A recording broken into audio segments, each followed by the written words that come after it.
Good morning, students. How's you doing? I hope you are doing well. Dear students, up to now we have completed word meanings of the chapter number 9. And today on 29th of August, we are going to start reading this chapter.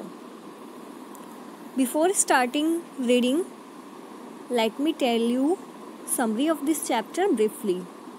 Dear students, इस chapter में होता क्या है कि एक सर्जई name के advocate होते हैं, उनकी एक कुक होती है जिसका नेम होता है ओल्गा, ओके, एंड एक वीक बेगर होता है, एक कमज़ोर सा भिखारी होता है जिसका नेम होता है लस्कॉफ। अब क्या होता है, जो एडवोकेट है उनके पास वो भिखारी, वो बेगर आता है, वो उनसे मनी से रिलेटेड हेल्प मांगता है, ठीक है। तो जो एडवोकेट है वो क्या करते हैं, उस बेगर को अपने घर में काम पे रख लेते हैं, okay.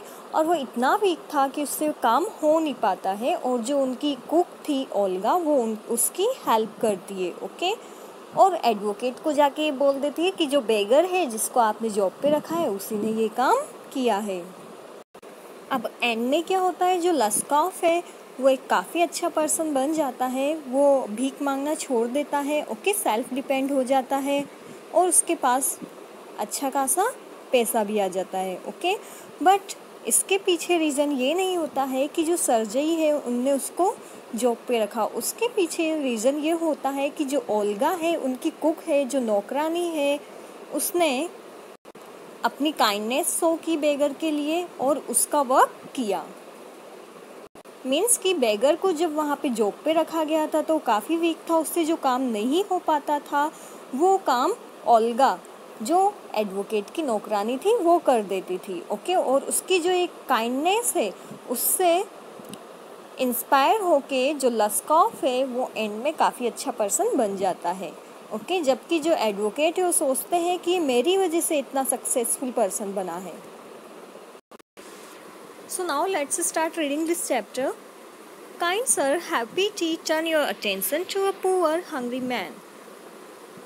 For 3 days I have had nothing to eat. I have not 5 kopecks for a lodging. I swear it before God. अब क्या होता है, एक बेगर आता है, ओके। किसके सामने आता है एक बेगर? सर्जई जो एडवोकेट है उनके सामने। वो आके क्या बोलता है कि काइंड सर, कृपया मुझ पे दया कीजिए और मुझ पे अपनी अटेंशन मीन्स कि अपना ध्यान दीजिए, क्योंकि मैं क्या हूँ, पुअर हूँ और मैं एक हंग्री मैन हूँ। For 3 days I have had nothing to eat. 3 दिनों से मैंने कुछ खाया नहीं है। I have not 5 kopecks for a lodging. और कहीं पे रहने के लिए मेरे पास 5 kopecks भी नहीं है। डियर स्टूडेंट्स, जो 5 kopecks ही एक करेंसी होती है, ठीक है। लाइक इंडिया की करेंसी है rupee. I swear it before God. जो बेगर है वो बोलता है कि मैं भगवान के सामने कसम खा के ऐसा बोलता हूँ। फॉर 8 years, 8 सालों से तो मैं क्या करता था, I was a village school teacher. मैं एक विलेज में स्कूल टीचर था। And then I lost my place through interviews. और कुछ इंटरव्यूज़ जो लोगों ने किए, कुछ षड्यंत्र मेरे लिए, कंस्पायरेसी जो रची, उसकी वजह से मैंने अपना प्लेस, अपनी जॉब वहाँ से खो दी। I fell a victim to calumny. और मैं जो कॉलमी है उनका भी विक्टिम बना, मीन्स कि मेरे लिए डिफामेटरी स्टेटमेंट्स कहे गए, मेरी काफ़ी निंदा की गई। It is a year now since I have had anything to do. और यही साल था जिसके बाद मेरे पास करने के लिए कुछ नहीं था, ओके। ये स्टोरी कौन बता रहा है? बेगर बता रहा है। जो एडवोकेट है सर्जई उनको, ओके। The advocate सर्जई। अब जो एडवोकेट है सर्जई वो क्या करते हैं, looked at the ragged found coloured. Found coloured means होता है लाइट येलो कलर, ओके। तो जो एडवोकेट है वो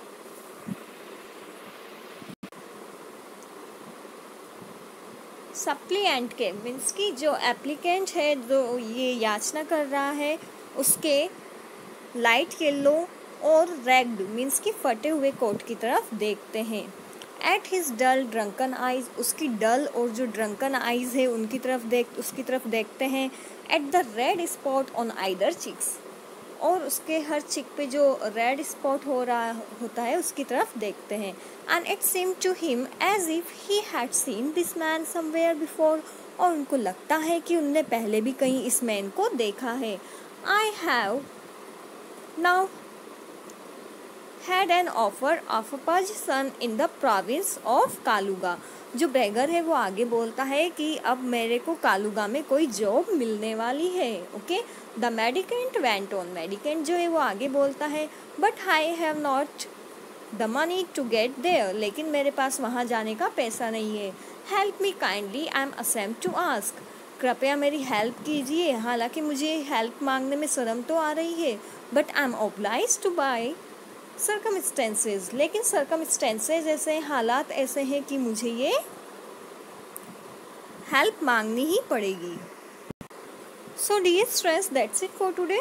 नेक्स्ट पैराग्राफ हम टुमारो वाले लेक्चर में रीड करेंगे। Okay, today we have completed the summary and the reading of the part number 1 of this chapter. अब तक क्या हुआ है कि जो एडवोकेट है उनके सामने बेगर आया है और एडवोकेट को ऐसा कुछ याद आया है कि उनने इस बेगर को पहले भी कहीं देखा है। ओके, अब वो ये जानते हुए जो बेगर है उसकी हेल्प करते हैं या फिर उसको